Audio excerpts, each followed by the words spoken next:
ఇప్పుడు రక్తం కారుతుంది, రక్తం కారుతున్నప్పుడు ఈ చేతిలో నుంచి రక్తం వస్తుంది. ఈ చేతిలో ఏం చేస్తాం? అమ్మో రక్తం అంతా పోతుంది, నా రక్తం అంతా పోతుంది అని చెప్పి ఒక గుడ్డ తీసుకునో లేకపోతే ఒక క్లాత్ తీసుకునో ఒక చేయి పెట్టి ఆపుకుంటాం.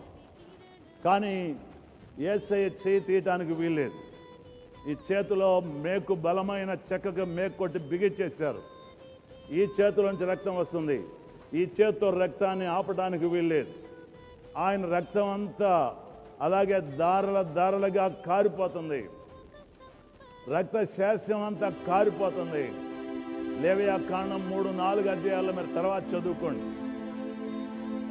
ఆనాడు ఇశ్రాయేలు యొక్క పాపం కొరకు ఒక గొర్రె యొక్క రక్త శాస్త్రం అంతా ఒలికించవలను, అది బలిపీఠం మీద ప్రోక్షించాలని వ్రాయబడింది. అలాగే యేసయ్య చేతుల్లో నుంచి